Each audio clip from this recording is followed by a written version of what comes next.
Hi everyone, this is Priscilla. Welcome back to my channel.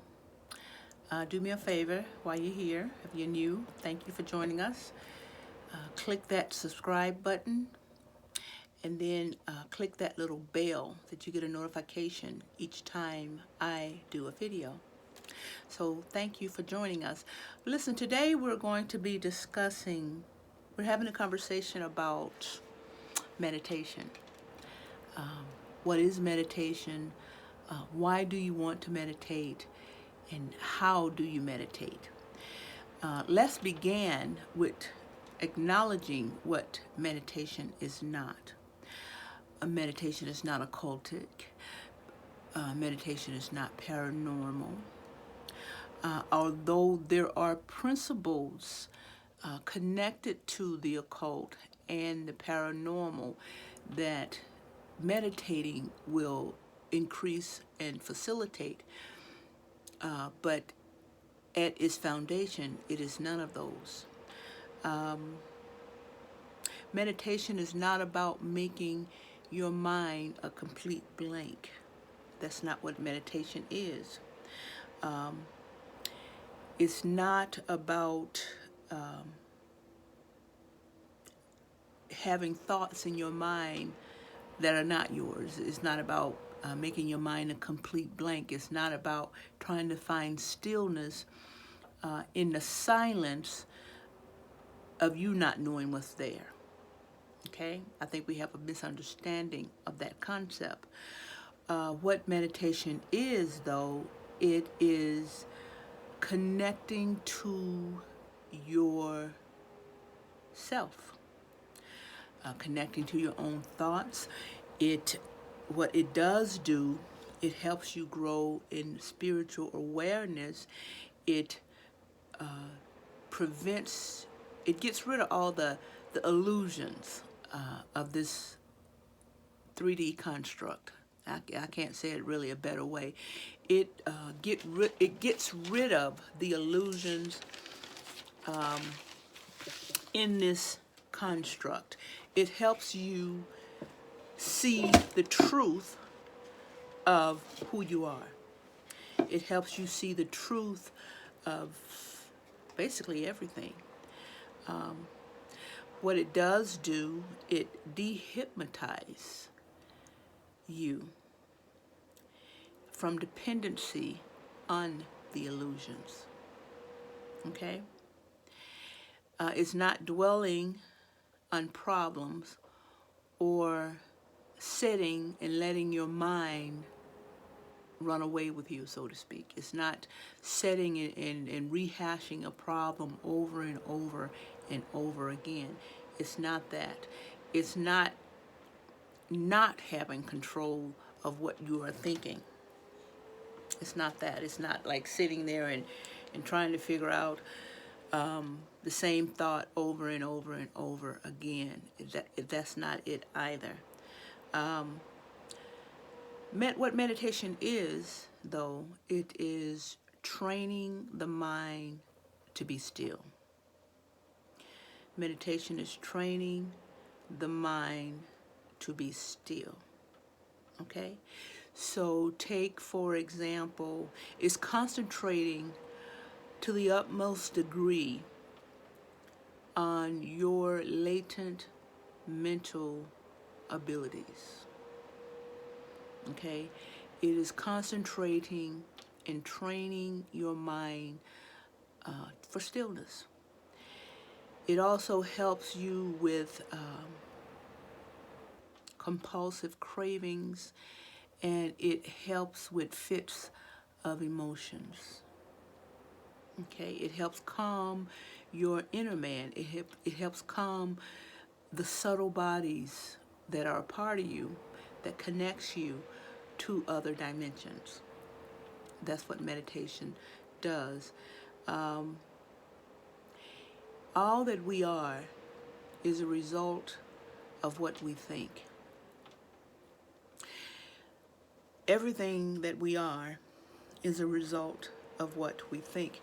So when you can control your thoughts and what you think, when you change the mode of the way you think and how you think, you remake yourself completely.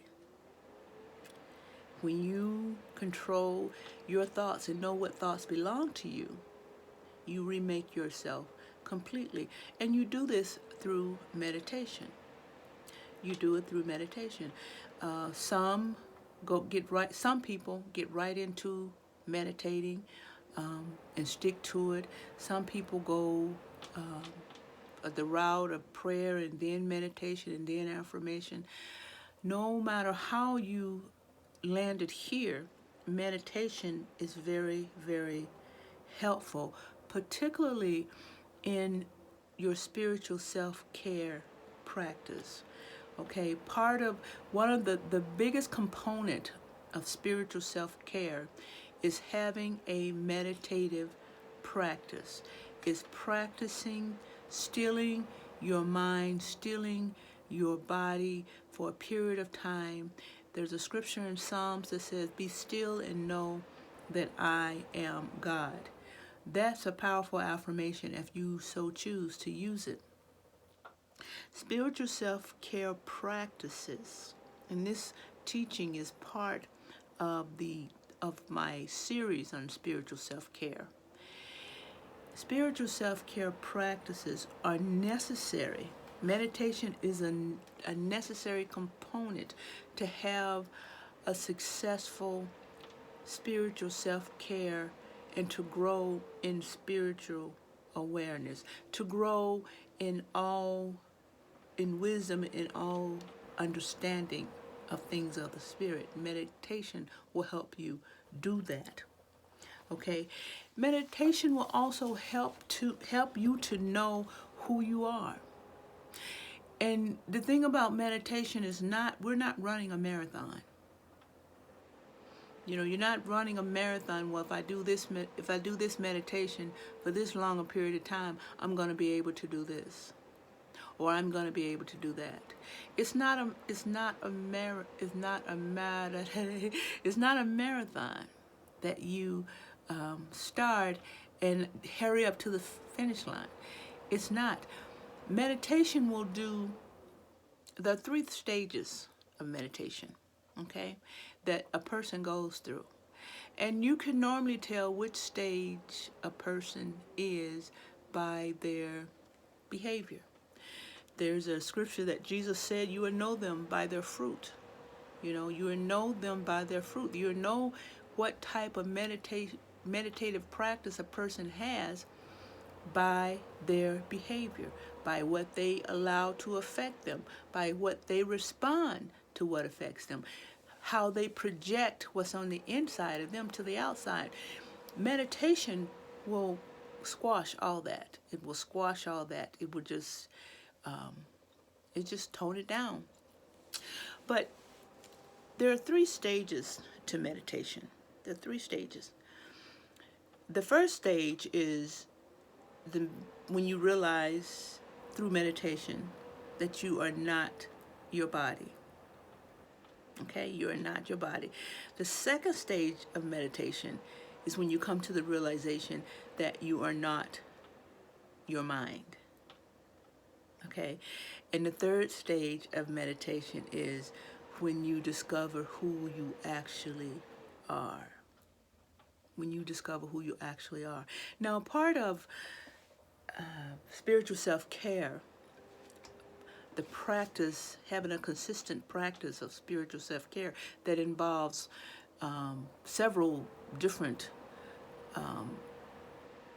things, exercises, you know, meditation, breathing exercises, setting up an altar, finding yourself a sacred space, a sacred time. That's part of your spiritual self-care practice. And here is if you start to meditate and you consider meditating, this is some of the things that you want to do. If you're going to meditate, please don't, if you've never meditated before, if you are a beginner, even if you're intermediate and have been meditating for a while, what I suggest you not do do not start meditating for an hour right out the gate. Because what you're going to do is you're going to set up certainly if you've never done it before and you're not consistently doing it, you're going to set up a resistance. And you're going to be vibrating to resistance, and you're going to attract what you're vibrating to. Okay? The other part of that is make an effort. If you're new to this, 5-10 minutes top. 10 minutes top. Meditate, focus on your breathing, use an affirmation, anything to keep the mind busy. If a thought comes, if you're meditating and doing a breathing exercise, or you're meditating on an affirmation or a prayer, if a thought come up that is not, that's negative, that says, oh, whatever it says that does not agree with your meditative purpose, just send it on, give it some love and send it on its way. Don't sit there and resist it. Don't sit there and argue with the thought and go back and forth. That's not what meditation is about. The next thing I want you to consider is, if you start meditating, make sure your practice is consistent, and make sure that you're doing it the same time, same length of time, and the same time every day. If you decide, well, each morning when I get up, I'm going to meditate at 6, between 6 and 6:30 or 6:15, and I'm only going to meditate for 10 minutes, be consistent with that. Be consistent with it, because when you start meditating and when you start doing spiritual activities, and meditation is a spiritual activity and mindfulness, the spirit starts showing up. Okay, the spirit starts showing up. And if you're going to do it, be consistent with it. Be consistent with it, and do it every day. And see where it takes you. Now, I won't do it today, but I will do it in some place in this series, and that is, I will do a guided meditation to help you, to get you started. Okay? So that, I think I covered everything for this teaching. Now listen, if I missed anything, put the question in the comment section and I'll answer it. Thank you for joining me. Thank you for spending your time with me. I will see you soon. Have a good day. I love you. Bye-bye.